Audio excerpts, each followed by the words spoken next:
Des gants pour circuler en 2 roues, la mesure est en vigueur depuis novembre dernier. Conducteurs et passagers risquent 68 € d'amende et retrait de points sur permis, mesure timidement respectée chez nous, mais les commerçants observent une nette hausse de leurs ventes, le point à suivre. Rencontre rugby entre gendarmes et joueurs chevronnés, cela s'est passé à Saint-Laurent vendredi soir. L'escadron a affronté le Cosma qui a largement remporté la victoire, rencontre amicale pour tisser des liens entre forces de l'ordre et associations. Et puis les robes de Touloulou des années 80 à notre époque, c'est le parcours que nous retrace une créatrice incontournable dans le domaine en Guyane. Marilyn Sesto-Brachet nous a accueillis dans son atelier.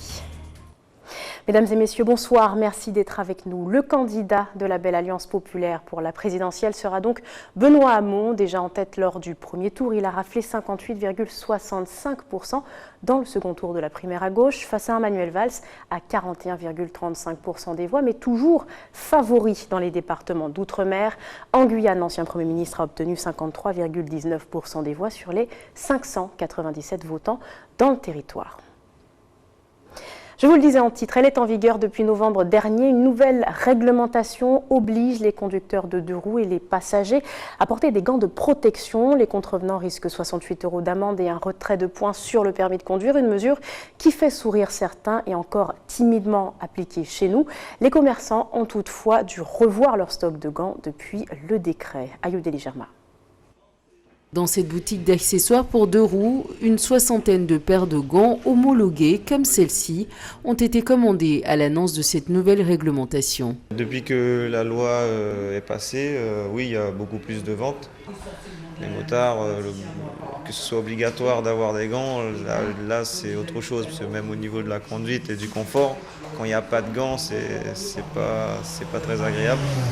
Les gants servent à protéger les usagers en 2 roues motorisés, car sur la route, ils sont souvent plus vulnérables. En 2015, 13 500 accidents ont impliqué une moto. Près de la moitié a nécessité une hospitalisation. Dans un grand nombre de cas, le port d'équipements de protection individuelle aurait limité les blessures graves. Ce motard n'est plus à convaincre. Et je trouve le côté pratique du gant pour tout le monde, en scooter ou comme en moto, c'est que si un jour, malheureusement, tu revenais à tomber, les 2 endroits qui arrivent à en premier, c'est les mains et les genoux. Donc c'est bien pratique pour éviter que tu sois trop blessé au niveau des mains. Motocyclette, tricycle à moteur, quadricycle à moteur et cyclomoteur, tous sont concernés par le décret entré en vigueur le 20 novembre dernier. Conducteurs comme passagers doivent en porter sous peine d'une amende de 68 € et du retrait d'un point de permis pour le conducteur. Pour ce commerçant, dernièrement, c'est surtout la peur du gendarme qui motive ses clients à acheter des gants de protection. Après, les gens, ils achètent plus les gants parce que c'est obligatoire et qu'ils ne veulent pas prendre une amende. Mais ils ne savent pas pourquoi c'est obligatoire. Pour les 50 cm3, là, on ne sait pas trop pourquoi c'est obligatoire et quel est vraiment l'intérêt, sachant qu'un scooter 50, ça va à 45 km/h. 2 mois après l'entrée en vigueur de cette réglementation, Adams n'a pas encore acheté ses gants de protection, mais ça ne saurait tarder. Pour moi, les gants ne sont pas nécessaires pour les petits scooters. Mais si la loi le dit, il faut obéir. Si la loi le recommande pour les petits scooters, nous devons utiliser des gants.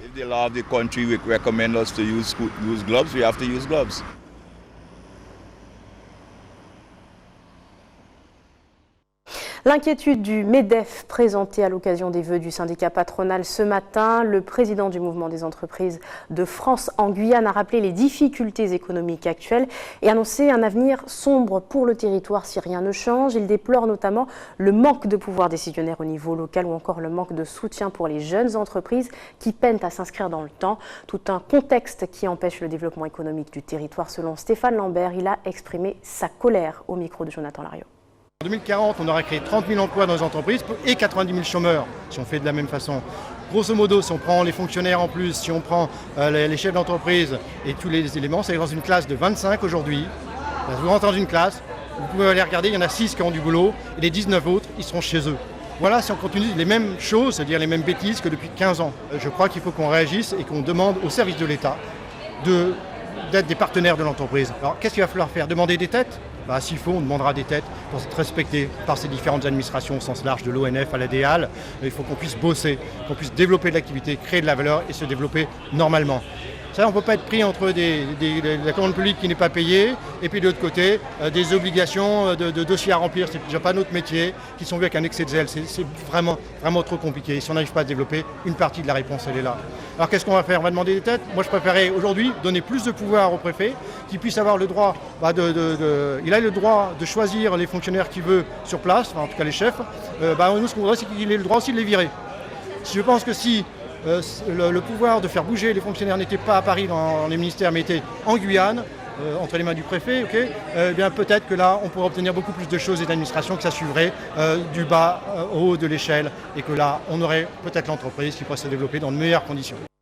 On poursuit avec cette rencontre qui s'est tenue aujourd'hui entre le service technique et le maire de Saint-Laurent.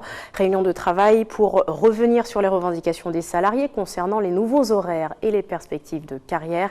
Léon Bertrand campe sur ses positions. Pas de retour prévu sur les nouveaux horaires, un choix qui provoque l'incompréhension des salariés. Nous y reviendrons dans une prochaine édition.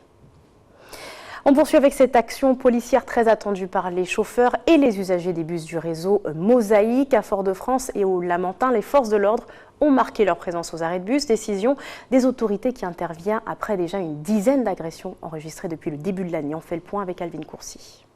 Depuis 8 h ce matin, une dizaine d'agents de police sont postés aux montées et aux descentes des bus. Une présence qui rassure les usagers. Que les contrôles soient trop réguliers, peut-être que ça va créer une petite psychose, parce que le Martiniquais n'a pas l'habitude de la rigueur. Mais qu'il soit ponctuel, c'est une très bonne chose. C'est bien de temps en temps, il faut qu'il passe faire la tournée. Bon, je trouve que c'est une bonne chose. C'est bien, mais je pense qu'on devait faire quelque chose pour les jeunes qui n'ont pas d'argent, qui sont délinquants, tout.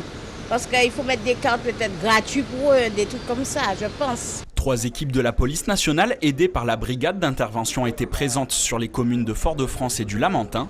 Pour les chauffeurs, c'est aussi une sécurité. C'est bien parce qu'il y a eu beaucoup d'agressions, donc voilà, donc c'est rassurant. Donc on espère que ça continuera. Je pense qu'en fin d'après-midi, ce serait mieux parce que là, comme vous voyez, il n'y a pas beaucoup de personnes, donc voilà.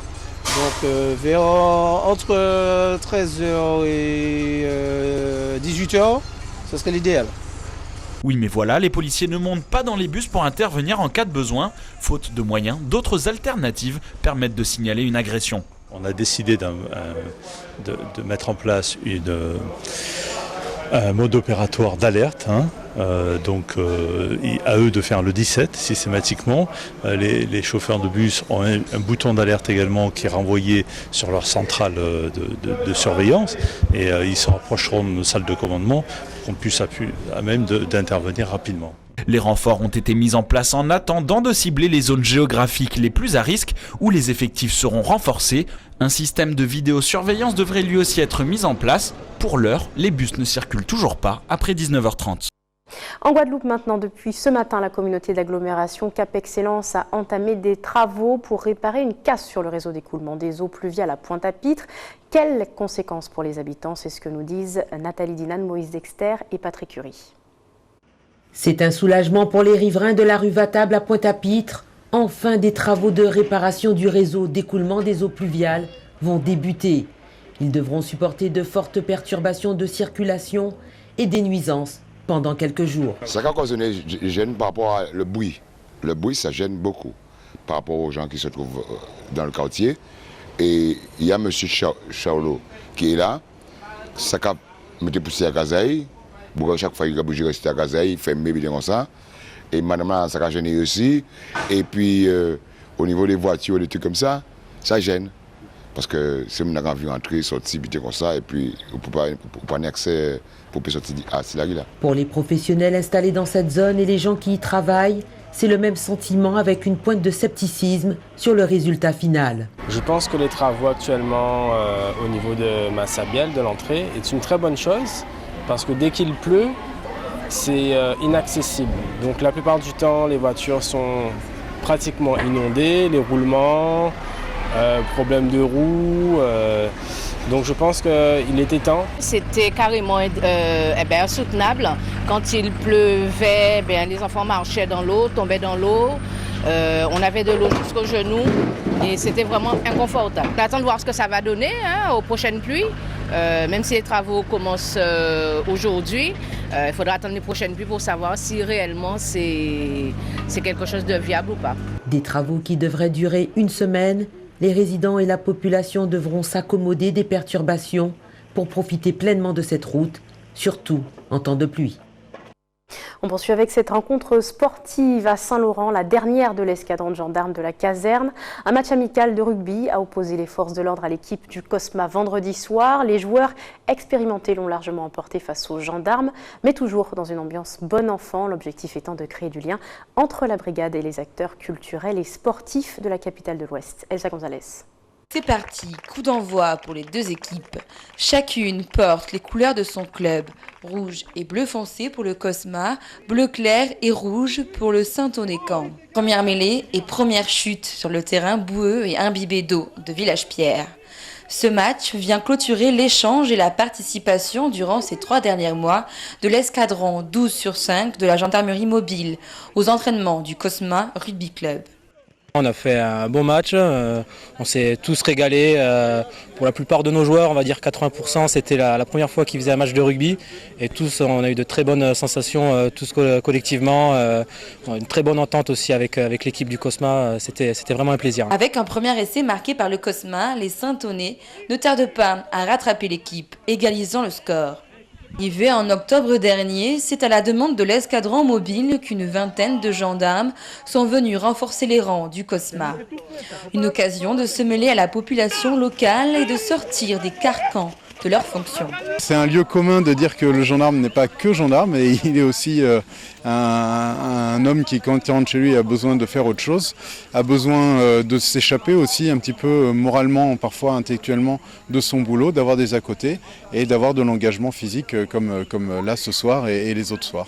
Malgré efforts et stratégies, c'est le Cosma qui l'emporte, 26-7. Avec 180 licenciés, le Rugby Club de Saint-Laurent-du-Maroni est ouvert et accessible à tous. C'est donc tout naturellement que le Cosma a accueilli les gendarmes mobiles. C'est un sport où chacun a sa place, puisqu'on voit très bien qu'on a des petits gabarits sur les ailes, sur les arrières, les 3/4 aussi un petit gabarit jusqu'au gros. Tout le monde a sa place dans le rugby. Tant qu'on est volontaire, motivé, qu'on aime l'esprit d'équipe et joue ensemble, on peut jouer au rugby. Le Cosma entame la saison des championnats de Guyane, débutant son premier match dimanche dernier. Quant à l'escadron de gendarmerie mobile, retour au Bercail ce mercredi à Lyon. Le maire de Cayenne signait la semaine dernière un arrêté interdisant l'accès au défilé du carnaval pour toute personne non déguisée ou en treillis militaire. Manière de lutter contre le phénomène des voltigeurs après une violente bagarre lors de la précédente cavalcade.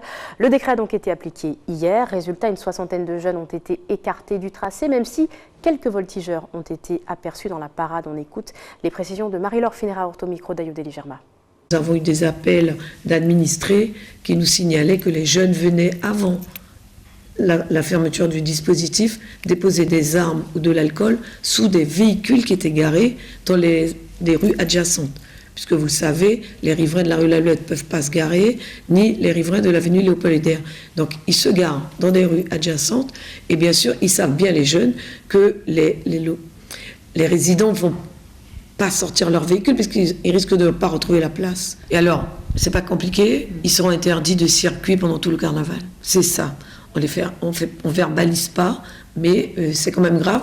Ils ne pourront pas passer, ils ne pourront pas accéder au circuit du carnaval. Comment on fait pour mettre ça en œuvre ? Parce qu'ils vont être identifiés par la police nationale, police municipale, et toutes les entrées pourront pas rentrer. Il y aura une photo ? Il y aura certainement, je ne vais pas dévoiler les indices, puisque on sait bien que les jeunes sont ingénieux, mais ils vont être interdits, c'est clair. De toute façon, ils vont être gardés au commissariat d'abord, et ensuite on leur expliquera qu'ils ne pourront plus accéder au circuit du carnaval. Je lance un appel aux parents, parce que ce sont des mineurs qui possèdent des armes, qui boivent, qui consomment de l'alcool. Donc j'aimerais bien que les parents s'y mettent aussi, et je vous dis, nous sommes en train de réfléchir avec mes services, pour voir si on ne va pas interdire l'accès du circuit aux mineurs non accompagnés de parents. Carnaval toujours, on s'intéresse à présent à l'art des tenues du personnage emblématique des bals parés masqués, un univers dans lequel Marilyn Sesto-Brachet s'épanouit depuis plus de 30 ans. La présidente de l'association L'Atelier Marly est l'une des créatrices incontournables de la saison la plus festive de l'année. Elle retrace pour nous le parcours d'une robe de Touloulou des années 80 à nos jours, jusqu'au bon plan et aux locations. Jonathan Lariot. Vous avez demandé les vaisselles, on ne quitte pas. Dans les Dancing de Cayenne, un personnage règne sur la piste de danse. Le Touloulou, caché derrière tout son attirail, son costume, doublé, triplé d'accessoires divers, ne doit permettre aucune identification. La confection de ces robes, c'est le travail de Marilyn. Depuis bientôt 30 ans, cette passionnée des bals parés masqués est un dressing vivant pour les soirées dansantes de la période carnavalesque. Le costume a drôlement évolué. C'était ça la robe de Touloulou. Hein. C'était ça. Hein. Alors avec les différentes pointes, madras, tatataché, c'était ça la robe de Touloulou. Jusqu'à dans les années 70, 75, quand, 79, j'ai commencé à couper les robes, quoi. Mais devenir ce personnage n'est pas une mince affaire pour les portefeuilles. Aujourd'hui, les robes faites sur mesure sont chères, les bons plans restent bien souvent la location. Il faut préparer son budget. Tu loues un vêtement, tu as des robes à partir de 20 €. Alors que si tu achètes une robe, déjà le tissu, 99 € de tissu, tu as 120 € de confection, tu as une paire de gants entre 6, 8, 12 €. Voilà. Tu as la cagoule. Tu as la si perruque, le chapeau, le loup. Et les loups, en général, il faut les doubler. Le Touloulou reste aujourd'hui le personnage qui se fait tout à tous. Petit budget ou pas, rien ou presque ne pourrait empêcher la réapparition chaque année des cavalières du carnaval, prêtes à piquer jusqu'au matin. C'est la fin de cette édition. Je vous rappelle les principaux titres développés ce soir. Des gants pour circuler en 2 roues. La mesure est en vigueur depuis novembre dernier. Conducteurs et passagers risquent 68 € d'amende. Des retraits de points sur permis. Mesure timidement respectée chez nous, mais les commerçants observent une hausse très nette dans leurs ventes. Rencontre rugby entre gendarmes et joueurs chevronnés. Cela s'est passé à Saint-Laurent vendredi soir. L'Escadron a affronté le Cosma, qui l'a largement emporté. Rencontre amicale pour tisser des liens entre forces de l'ordre et associations dans la commune. Et puis les robes de Touloulou des années 80 à notre époque. C'est le parcours que nous a retracé une créatrice incontournable dans le domaine en Guyane. Marilyn Sesto-Brachet nous a accueillis dans son atelier. Et avant de se quitter, quelques images du carnaval avec une soirée un peu spéciale, un événement un peu spécial. C'était au Petit-Balcon hier. Je vous laisse apprécier les images de notre équipe de Vaval en toute sauce que vous pourrez justement retrouver juste après ce journal. Très bonne soirée à vous.